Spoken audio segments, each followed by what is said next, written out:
வணக்கம் and welcome to cricket Indians Tamil channel. இந்த வீடியோவில் நம்ம அதை பற்றி பார்க்க போகிறோம் அப்படின்னா ஐபிஎல் 2025 நம்மளுடைய மும்பை இந்தியன்ஸோட லேட்டஸ்டான நியூஸ் தான் பார்க்க போகிறோம்.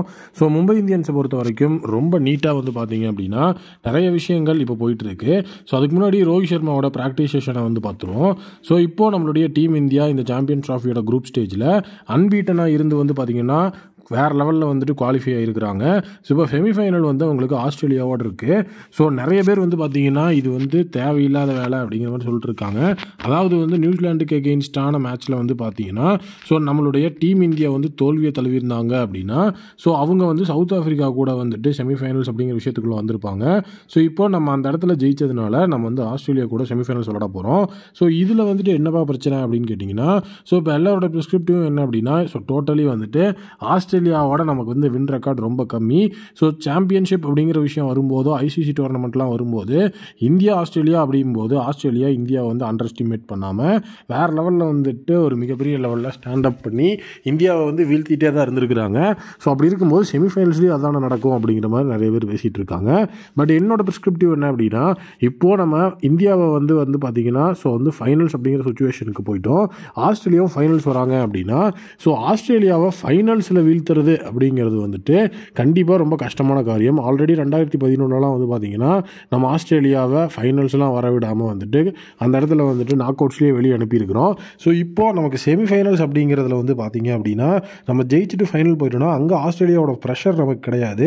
ஸோ உண்மையிலேயே ஆஸ்திரேலியாவை ஃபைனல்ஸில் ஃபேஸ் பண்ணுறதை விட செமிஸில் ஃபேஸ் பண்ணுறது கொஞ்சம் ப்ரெஷர் ரிலீஃபாக இருக்கும் அப்படின்னு தான் நான் நினைக்கிறேன். ஸோ என்னோட ஒப்பீனியன் அப்படின்னு பார்க்கும்போது இந்தியா ஆஸ்திரேலியா இன் செமிஸ் கண்டிப்பாக ஒரு நல்ல ஒரு விஷயமாக தான் இருக்கும் தான் நான் நினைக்கிறேன். நீங்கள் என்ன நினைக்கிறீங்க அப்படிங்கிறத கமெண்ட் செக்ஷனில் மறக்காமல் கமெண்ட் பண்ணுங்கள். நெக்ஸ்ட்டு நம்மளுடைய அந்த ஒரு செமிஃபைனல்ஸில் மிகப்பெரிய லெவலில் பெர்ஃபார்ம் பண்ணணும் அப்படிங்கிறதுக்காக ரோஹித் சர்மா ஆப்ஷனல் ப்ராக்டிஸ் செஷனை வாலண்டியராக எடுத்து முன் ஒரு அருமையான ப்ராக்டிஸ் அப்படிங்கிறத பண்ணிகிட்டு இருக்கிறாரு. ஸோ ரோஹித்தை பொறுத்த வரைக்கும் அவர் அந்த வேர்ல்டு கப்பில் இருந்து ஸோ ஒரு எஃபெக்டிவான பெர்ஃபார்மன்ஸை கொடுத்துட்ருக்கிறாரு. ஸோ அந்த ரெக்கார்ட்ஸ் ஸோ 50 செஞ்சுரிஸ் எதுவுமே அவர் பார்க்க மாட்டார். வருவார், பவர் பிளேயர் நல்ல ஒரு ஸ்டார்ட் அப்படிங்கிறது கொடுத்துட்டு அவர் கிளம்பி போயிட்டே இருப்பார். ஸோ இந்த மாதிரி விஷயங்கள் ரோஹித் சர்மா ரெகுலராக பண்ணிட்டுருக்கிறாரு. பட் ரீசெண்ட் டைம்ஸில் பார்த்தீங்கன்னா அது ஒரு விஷயமா அந்த இடத்துல போயிட்டு இருக்கும்போது கொஞ்சம் அவரோட ஃபார்ம் டெம்பரரியாக மிஸ் ஆகிற மாதிரி இருக்குது. ஸோ அந்த ஸ்டார்ட் அப்படிங்கிறது கொஞ்சம் ஸ்டெடியாக கிடச்சிது அப்படின்னா கண்டிப்பாக பார்ட்னர்ஷிப்பும் மெயின்டைன் ஆகும். ஈவன் இப்போ சுப்மன் கில் நல்ல ஃபார்மில் இருந்தாலும் நியூசிலாண்டுக்கு எகெயின்ஸ்டாக அவர் பெரிய லெவலில் ஸ்கோர் பண்ணல. ஸோ கண்டிப்பாக ஆஸ்திரேலியாவுக்கு எகெயின்ஸ்டாக அடிக்கணும் அப்படின்னு தான் பார்ப்பாரு. பேரலி ரோஹித் சர்மாவும் ஸ்டார்டிங்லேருந்தே அடிக்கணும் அப்படின்னு பார்க்கும்போது சின்ன சின்ன மிஸ்ஹிட் ஏதாவது இருந்தால் கூட அது நமக்கு ஆபத்து தான். அதனால் பவர் பிளேவை கொஞ்சம் பார்த்து அடிக்கணும். ஒரு 2-3 ஓவர் அந்த இடத்துல பவுலர்ஸை பார்த்துட்டு அதுக்கப்புறம் அடிக்க ஆரம்பித்தா கரெக்டாக இருக்கும். ரோஹித் அந்த மாதிரி இப்போ ப்ராக்டிஸ் செஷன் அப்படிங்கிற ஒரு விஷயத்தை கொண்டு வந்துட்டு. ஸோ உண்மையிலேயே நம்மளுடைய ரோஹித் சர்மா ஆஸ்திரேலியாவுக்கு எகெயின்ஸ்டாக ஒரு பெரிய நாக் ஆடியே ஆகணும். ஸோ வேர்ல்டு கப்பில் பார்த்தீங்கன்னா 40+ அப்படிங்கிற ஸ்கோர் பண்ணார். ஸோ ஒரு பெரிய ஹிட் அப்படிங்கிறதுக்கு போகும்போது அவுட் ஆனார். ஸோ கொஞ்சம் அந்த மிஸ்டேக்ஸை கரெக்ட் பண்ணிக்கிட்டா கரெக்டாக இருக்கும். ஸோ நெக்ஸ்ட் பார்த்தீங்கன்னா ஐபிஎல் 2025 நம்மளுடைய வில் ஜாக்ஸ் இப்போ அவருடைய ஐபிஎல் 2025 ப்ராக்டிஸ் செஷன் ஆரம்பிச்சிட்டாரு. ஸோ வில் ஜாக்ஸை பொறுத்த வரைக்கும் நம்மளுடைய மும்பை இந்தியன்ஸ் டீமோட பிரைமரி பிளேயிங் 11 அப்படிங்கிற அந்த விஷயத்துக்குள்ளே ஒரு அங்கமாக அவர் இருக்க போகிறாரு அப்படிங்கிற மாதிரி தான் ஸோ இப்போ இருக்கிற ரெகுலர் அப்டேட்ஸ் வந்துட்டுருக்கு.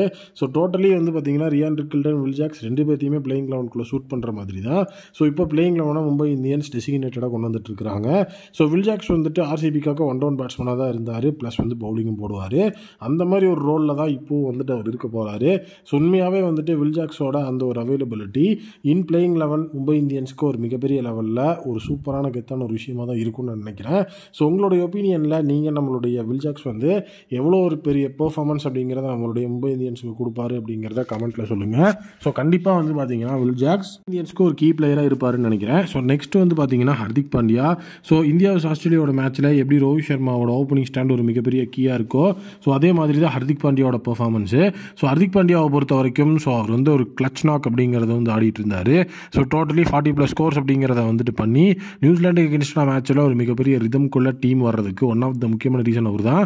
ப்ளஸ் பிரேக் த்ரூ அப்படிங்கிறதும் சூப்பராக எடுத்து கொடுத்தாரு. ஸோ அந்த மாதிரி கீ விக்கெட்ஸ் அப்படிங்கிறத வேறு லெவலில் கொண்டு ஸோ சூப்பராக ஆஸ்திரேலியாவுக்கு எகெயின்ஸ்டாக ஒரு கம்பேக்கை கொடுத்தாரு அப்படின்னா பாண்டியா ஒரு மிகப்பெரிய லெவலில் கீ பிளேயராக இருப்பார்.